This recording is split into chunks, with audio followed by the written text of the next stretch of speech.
Idaho's capital city knows it's no small potato to get the little things right. 5 after 7 and not a cloud in the sky here in Boise, 55 degrees. It is a perfect day. From the morning commute 720, 103.5 KISS FM. to the lunch hour march, the town's pulse pedals in lockstep with order. Safe, it's clean. There's reasons behind this sanitized 3,000-foot view. It's a laundry list for sure. So where else would we find the answer than laundry Weird. with locals? Fun. Haven't met anyone who had any complaints that's come to visit. The city's refreshing for out-of-towners who feel they've been hung out to dry. That's why I'm staying. It's why the born and raised tumble back home too. Yeah, I went to Boise High School. That includes Austin Fury Miller. The Boise Police Department cracks down pretty hard on any issues that arise. If an instance happens, they're there. They are on point, and they always have been. Call that success. I truly do. For Deputy Chief Tammany Brooks. If we can address some of the smaller issues, we could prevent bigger issues from happening in the future. We take action, we hold them accountable, and our criminal justice system here works. It works because the law's enforced the way the law's written.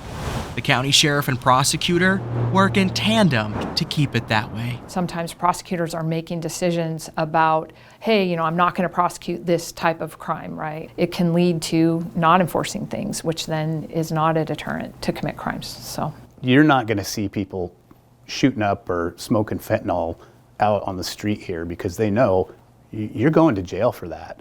Sometimes people will say, well, you're just harassing these poor addicts. Well, is it fair to just let them stand there and abuse themselves too? That's not very humane.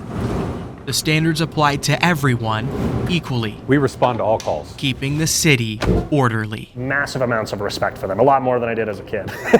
It's partially why Boise earns headlines like this. KISS FM. Another national publication has named Boise one of the best places to live and visit in the world. Now, all of this isn't to say that Boise's a perfect town, free from struggles, addiction, and homelessness, because it's not. Those problems are just relegated to a corner of town visitors would never see. It is clear. Thurman Alberts lived here American refugees. for years. You see, we speak all kind of languages. It's called Cooper's Court. You ain't living, you surviving like a rat. Here, the problems hide in the shadow of the interstate. It's just a couple blocks of shelters, rehousing services, free meals. Half the people in the streets are real good, decent people. They're honest. Won't hurt you, don't steal. The other half are mentally disturbed. That includes this woman.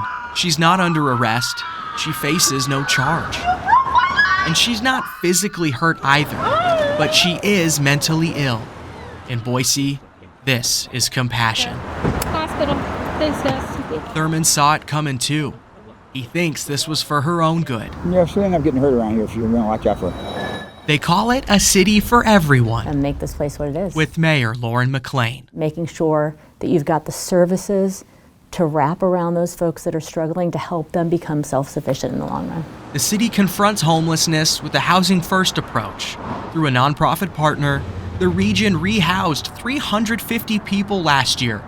After 7 months of assistance, 84% remain housed a year later. And what you see is the secret of Boise. And the secret's out. Spotless, clean. It's the perfect town. It's got everything. So why then would a local like Austin ever leave? I love it. Boise is obviously a thriving metropolis. If the first step in fixing a problem is admitting there is one, other cities should be ready to air their dirty laundry. Put it off longer than I probably should. Because only then can they even begin to clean it. In Boise, Andrew Baertlein. Just come and visit. Nonstop local.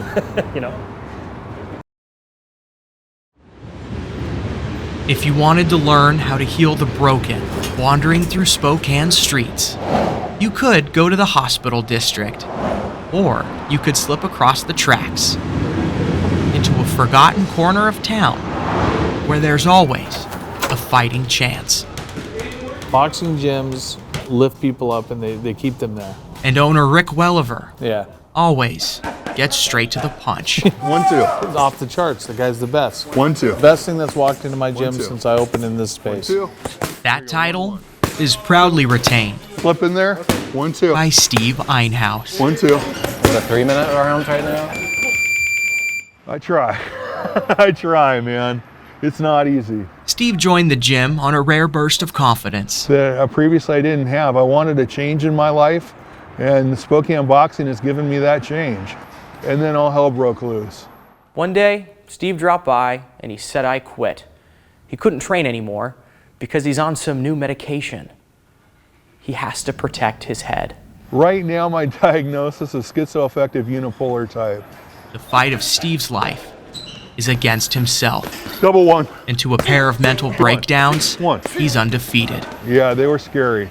And some bad things happened. I ended up in bad places, but ultimately it worked out. If you're struggling with that, this is a great place to be. Here, everyone's welcome. Everyone. People that are in need, people that are on the bottom side of advantage. Even people 1, 2, 1. that have no money. 1, 1, 2. Granted, they can afford the copay. Sobriety chips. You stay clean, you train free. Rick's the man. Like he's the real deal. 2. The kind of guy who knows who he 1, 2. wants Ooh, in his corner. feeling that.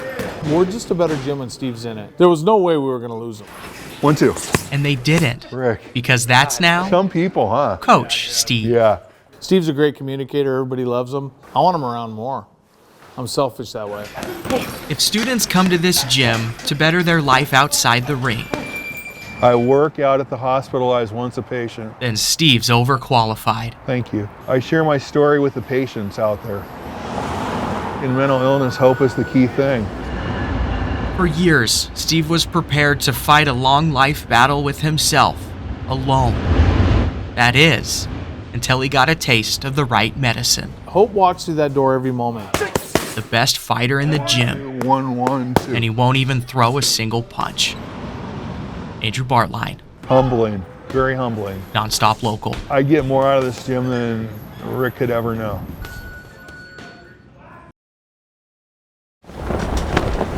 Wind rushing over Spokane's arena doesn't even compare to the chaos inside. It's been said, beginnings hide themselves in ends. And one of the hottest high school hoops tickets in town had to start somewhere with someone. It's mayhem. It's mayhem. Rewind to Scott Harmon's A lot of people have senior year. jokingly said to me, like, you founded Groovy Shoes. But he's quick to say he didn't, at least not alone. Really good close friend of mine, his name was Brad Moeller, the ASB president of North Central, who helped co-found the idea behind this. It was 1990, and the pair wanted to bolster up the NC Shadle Park rivalry after seeing what a Southern Spokane bout had to offer. We were able to be lucky enough to be chosen to judge the rubber chicken, and so we thought, that's a pretty good idea. We went back to our schools, and we simply just shared the idea, and then it went from there. All the way to here. A full-blown spirit competition with a basketball problem. Seeing what's happening in the crowd that's the game. The second oldest of its kind. Truly unique to our side of the state. And now that we know the beginning, if I can get both student section attention, you must know there's an end too. I recognize the key person who helped start this contest. It's like that. That's Jenny, Brad's wife. Sorry. No, Jen, we're sorry. We have to use this part. Brad passed away in early October after a tough battle with an aggressive form of cancer. Yeah. Jenny and Brad were givers. So tonight, in honor of Brad Moeller. That was so special. Brad would have been so honored. Thousands of people fighting over a pair of shoes was just part of his local footprint. He was a larger-than-life figure. But his legacy still has more steps to take. We have a new grandbaby, so that's awesome. Charlie J. Moeller. My daughter was born 27 days after my dad passed, and nobody was quite as excited as he was. If you can believe it, just yesterday I went into the garage and found a huge box of all this baby items that he had ordered. Brad's dream to be a grandfather was taken away by time. The most selfish act of his life was leaving behind 2 shoes too big to fill. He was a great influencer. He was just so positive. Andrew Baertlein. In our hearts forever. Nonstop Local.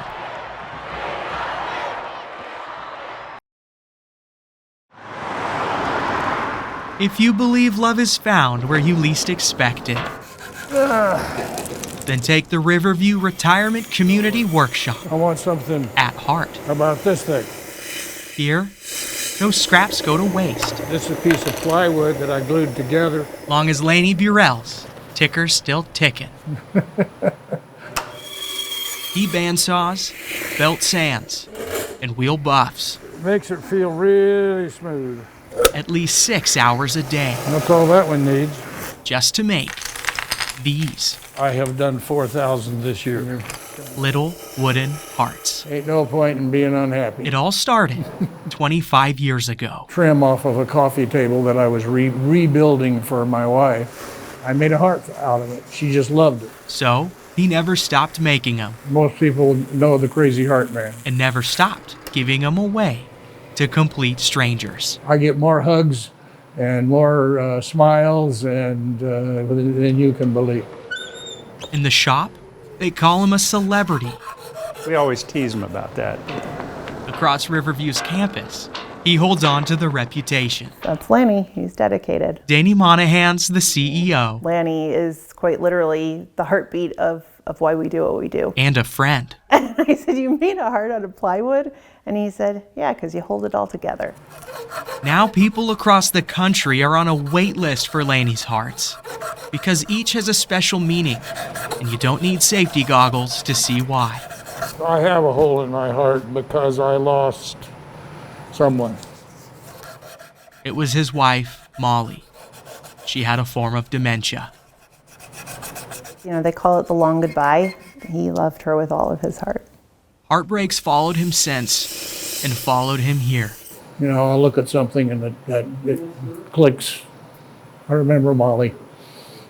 He's retired Air Force, but still clocks in a full day's work, like there's something he's trying to fix. Every time I'm here, Lanny's always here, so. From the moment you first meet, Lanny will slip one of these in your palm on the handshake. That's how I got mine. So you might say that he's God-given hearts away down to a science. But he can't transplant one. No. I've got 4 sons, and one of them has congestive heart failure. Laney adopted him as a baby while stationed in Thailand. His son's now 52 years old and waiting nearly a decade for doctors to give him answers. And they don't know. He's been caught in a cycle of love, death, and grief. But the wooden hearts are within his grasp. They start to look pretty. With memories of his wife and prayers for his son. At least this is a wait list he can control. Bring to the sander here. No wonder you won't find him anywhere else. Spread a little love. Andrew Baertlein. I get paid a lot for giving away hearts. Nonstop Local. It's not money.